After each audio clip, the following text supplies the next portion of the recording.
तो इस वीडियो में हम देखने जा रहे हैं टोमो चाय इज अ गर्ल का एपिसोड नंबर 11। तो देखो, अगर वीडियो में आ गए हो ना तो वीडियो को पूरा देखना, और अगर वीडियो अच्छी लगे और वीडियोस देखने के लिए चैनल को सब्सक्राइब कर लेना और बेल आइकन जरूर प्रेस कर लेना। तो चलो यार, बिना टाइम बर्बाद के शुरू करते हैं एपिसोड नंबर 11। अब एपिसोड की स्टार्टिंग में हम देखते हैं कि टोमो और मिसुजू क्लास में बैठे होते हैं, और यहाँ पर टोमो मिसुजू को कहती है कि जून का जन्मदिन आने वाला है और मेरे पास पैसे नहीं है कि उसे कुछ गिफ्ट कर सकूं। और टोमो यहाँ पर कहती है कि मुझे कोई काम पर लगना होगा जून के लिए गिफ्ट लेने के लिए। और टोमो यहाँ पर मिसुजू को कहती है कि मैं वेटर्स की जॉब कर लूंगी, वहां पर बस लोगों को खाना ही देना होता है और उनसे पूछना होता है कि कैसे हो। और मिसुजू कहती है कि तुम्हें इतना पता है कि अगर तुम्हें वहां पर कोई बुरी नजर से देखे तो तुम उसके मुक्का नहीं मार सकती। मिसुजू यहाँ पर टोमो को कहती है कि जैसा तुम्हारा व्यवहार है तुम पक्का किसी ना किसी मुसीबत में पड़ जाओगी, एक काम करती हूँ मैं भी तुम्हारे साथ काम पर लगती हूँ। और यहाँ पर कैरल भी कहती है कि मैं भी तुम्हारे साथ काम पर लगूंगी। और दूसरी तरफ से हम देखते हैं कि तानाबे आ जाता है और तानाबे उन्हें कहता है कि अगर तुम्हें काम चाहिए तो मेरे फैमिली वाले रेस्टोरेंट में काम कर लो। अब अगले सीन में हम देखते हैं कि कैरल, मिसुजू और टोमो पहुंच जाते हैं तानाबे के रेस्टोरेंट में, और वहां पर वो मिलते हैं तानाबे के पिता से। अब तानाबे का पिता उन तीनों से कहता है कि वैसे तो मेरी बीवी सारा कुछ संभाल लेती है रेस्टोरेंट का, और वो रोकर कहता है कि पर अब वो चली गई। अब यहाँ पर कैरल, मिसुजू और टोमो को लगता है कि शायद उसकी बीवी मर गई, पर तानाबे का पिता कहता है कि वो अपने घर वालों से मिलने उनके घर चली गई। अब ये सुनकर वो तीनों हैरान रह जाते हैं और वो कहते हैं कि ये कैसा बंदा है। अब यहाँ पर कैरल और टोमो को ना एक ड्रेस डालनी पड़ती है जो उन्हें काफी अजीब सी लगती है, और तानाबे यहाँ पर कहता है कि शुक्र है मैंने ये पहले ही ड्रेस बना कर रखी थी ताकि हमारे रेस्टोरेंट में फ्यूचर में कोई लड़की आए तो वो ये पा सके। अब जब पहला कस्टमर आता है उस रेस्टोरेंट में, अब टोमो काफी नर्वस होती है और वो नर्वस होकर उस बंदे को जाकर बुलाती है, पर अचानक से वहां पर मिसुजू आ जाती है और मिसुजू बड़े आसान तरीके से सिचुएशन को संभाल लेती है। वो कहती है कि यहाँ पर खाना लगना है, यहाँ पर बैठ जाइए। और टोमो और कैरल यहाँ पर हैरान रह जाते हैं कि मिसुजू को इस काम का इतना ज्यादा एक्सपीरियंस कैसे है। अब यहाँ पर कैरल है ना रेस्टोरेंट में काफी ज्यादा काम खराब कर रही होती है क्योंकि उसे काम का नहीं पता होता कि कैसे करना है। इसलिए मिसुजू कैरल को कहती है कि ये बोर्ड पकड़ो और बाहर जाकर पांडा बनकर खड़े हो जाओ। अब यहाँ पर कैरल को ये नहीं पता होता कि पांडा करता क्या है, इसलिए वो बाहर खड़ी होकर रोर रोर करने लगती है, जिसे सुनकर सभी हैरान होकर कहते हैं कि इसे क्या हो गया। अब अचानक से उस रेस्टोरेंट में जून भी आ जाता है। अब यहाँ पर तानाबे जून को कहता है कि कैसे हो जून, बड़े दिनों बाद आए। अब यहाँ पर जून टोमो को देखकर हैरान हो जाता है और टोमो जून को देखकर हैरान हो जाती है। अब यहाँ पर मिसुजू भी जून के पास आ जाती है। अब जैसे कि आपको पता है कि मिसुजू और जून में तो तकरार थी। अब मिसुजू यहाँ पर जून को हंसकर बुलाती है और कहती है कि कैसे हो, और जून यहाँ पर मिसुजू को कहता है कि तुझे क्या हो गया, फिर से कोई नमा कांड करना है। अब मिसुजू यहाँ पर जून को उसके टेबल पर ले जाती है। अब टोमो यहाँ पर तानाबे से कहती है कि तुमने मुझे पहले क्यों नहीं बताया कि जून भी यहाँ पर आता है। तो तानाबे कहता है कि तुमने कौन सा पूछा था। अब जब जून टेबल पर बैठा होता है तो यहाँ पर टोमो लेकर जाती है खाना जून के लिए। अब टोमो यहाँ पर जून को कहती है कि पता है मुझे, मैं बहुत बुरी लग रही हूँ इन कपड़ों में।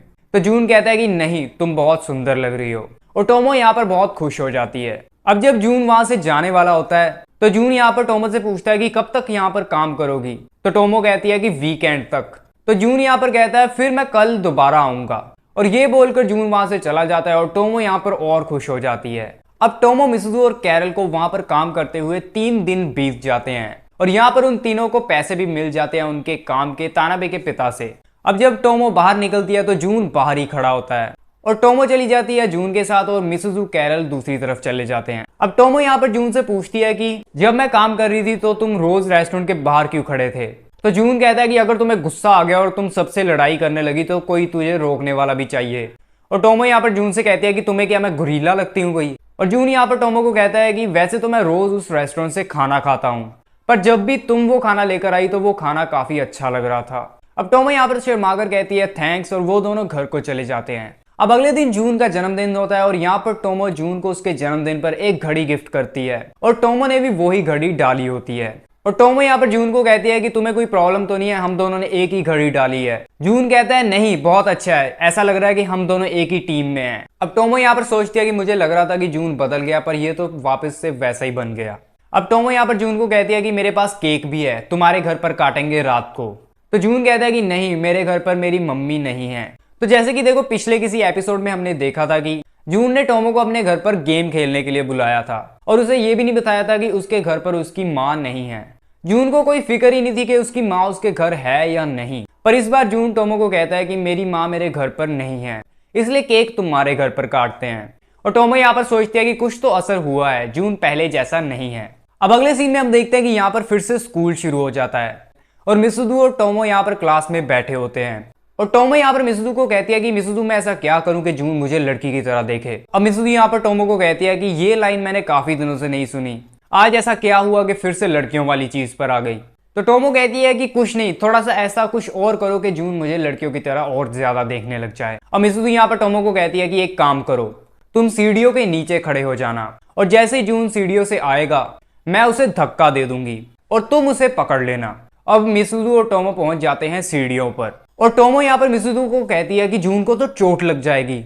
तो मिसुदू यहाँ पर टोमो को भड़काती है कि क्या तुम में इतनी ताकत नहीं है कि तुम जून को पकड़ पाओगी। अब टोमो को यहाँ पर गुस्सा आ जाता है और वो मिसुदू को कहती है कि देखो फिर आने दो जून को, मैं उसे एक हाथ से पकड़ लूंगी। अब जैसे ही जून सीढ़ियों पर आता है तो मिसुदू यहाँ पर जून को धक्का दे देती है और जून यहाँ पर सोच रहा होता है कि क्या वो दिन आ गया जब मिसुदू मुझे मार देगी। अब जैसे जून गिर रहा होता है और टोमो जून को पकड़ने वाली होती है। अब यहाँ पर जून टोमो की बाहों में नहीं गिरता, वो खुद ही साइड को हो जाता है। अब जून यहाँ पर दौड़ता दौड़ता बचता है कैरल में और यहाँ पर कुछ ऐसा सीन हो जाता है और कैरल यहाँ पर जून को कहती है कि नॉटी जून। अब जून यहाँ पर कैरल से बहुत माफी मांगता है और कैरल कहती है कि कुछ नहीं हुआ। तो जून कहता है कि नहीं कैरल, तुम्हें अपने लिए खड़े होना पड़ेगा, मुझे मारो। तो कैरल टोमो को कहती है कि अब तुम संभाल लो और यहाँ पर टोमो जून को मारने लगती है और जून टोमो को कहता है कि मुझे और मारो। अब अगले सीन में हम देखते हैं कि मिसुदू अकेली घूम रही होती है और यहाँ पर वो सोच रही होती है कि आज मैंने कुछ ज्यादा ही हद पार कर दी, मुझे ऐसा नहीं करना चाहिए था। और जैसे ही मिसुदू सीढ़ियों से नीचे उतर रही होती है अचानक से उसका पैर मुड़ जाता है और वो भी सीढ़ियों से गिर जाती है और मिसुदू यहाँ पर तानाबे के ऊपर जाकर गिरती है। अब मिसुदू यहाँ पर थोड़ी सी उदास थी इसलिए वो तानाबे को कहती है कि मुझे माफ कर दो तानाबे। अब तानाबे यहाँ पर ये देखकर हैरान हो जाता है, वो मिसुदू को कहता है कि तुम कौन हो। मिसुदू कभी भी किसी से माफी नहीं मांगती और मिसुदू कहती है कि मैं ही हूँ मिसुदू, मुझे गलती के लिए माफ कर दो, तुम्हें चोट तो नहीं लगी, तुम कुछ भी मांग लो मैं तुम्हें दे दूंगी। अब तानाबे को यहाँ पर लगता है कि ये मुझसे मजाक कर रही है और तानाबे यहाँ पर मिसुदू को कहता है कि चलो एक काम करो, मुझे अपना नंबर दे दो। और मिसुदू यहाँ पर सच में तानाबे को अपना नंबर दे देती है और तानाबे यहाँ पर सोचता है कि मुझे कुछ बड़ा मांगना चाहिए था। अब यहाँ पर क्लास में मिसुदू कैरल को कहती है मैंने टोमो के साथ बहुत गलत किया, मैंने टोमो को बार बार ये कहा कि वो लड़की नहीं लगती है, सारी मेरी गलती है टोमो और जून में जो कुछ भी हो रहा है। अब अगले दिन हम देखते हैं कि मिसुदू यहाँ पर स्कूल नहीं आती तो कैरल यहाँ पर टोमो को बताती है कि मिसुदू को बुखार हो गया है और टोमो यहाँ पर कैरल को कहती है कि मिसुदू तो मेरी बेस्ट फ्रेंड है तो तुम्हें कैसे पता, वो मुझे तो बताकर नहीं गई। तो यहाँ पर कैरल हंसने लगती है। अब यहाँ पर क्लास में हम देखते हैं कि टीचर बता रही होती है कि स्कूल का कोई फंक्शन होता है और वहां पर वो सिंड्रेला का एक्ट करने वाले होते हैं।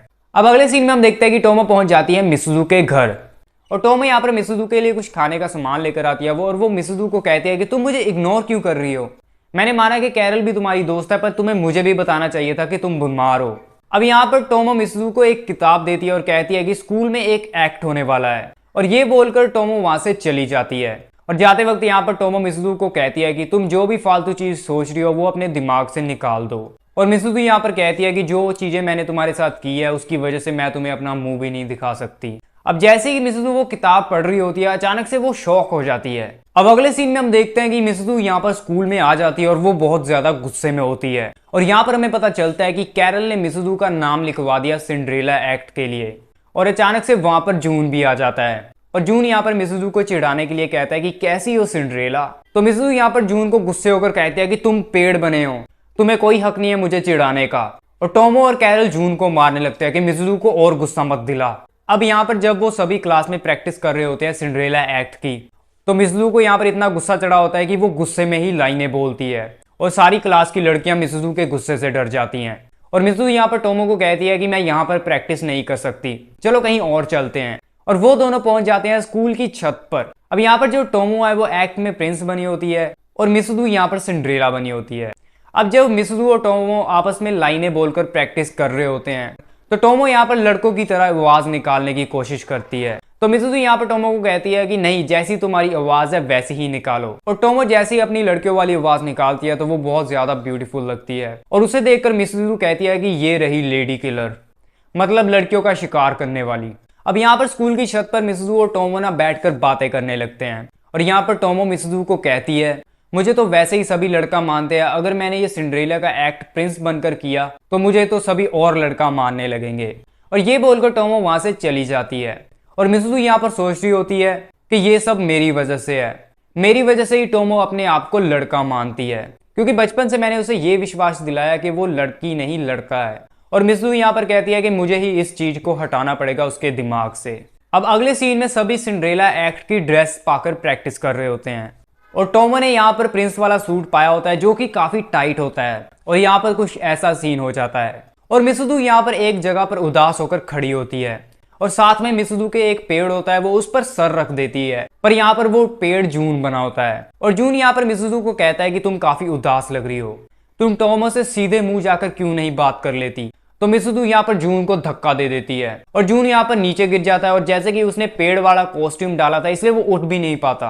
और मिसुजू यहाँ पर जून को कहती है कि तुम तो मुझे सलाम मत ही दो, कि मुझे टोमो के सीधे मुंह जाकर उसे ये बात बोलनी चाहिए। अब अगले सीन में हम देखते हैं कि शाम को टोमो और जून घर जा रहे होते हैं और यहाँ पर टोमो जून को कहती है कि मुझे मेरी लाइनें बोलने में प्रैक्टिस ही करवा दो। तो जून कहता है कि क्या तुम बेवकूफ हो, तुम्हें जिसको लाइनें बोलनी है वो सिंड्रेला है, मतलब कि एक लड़की।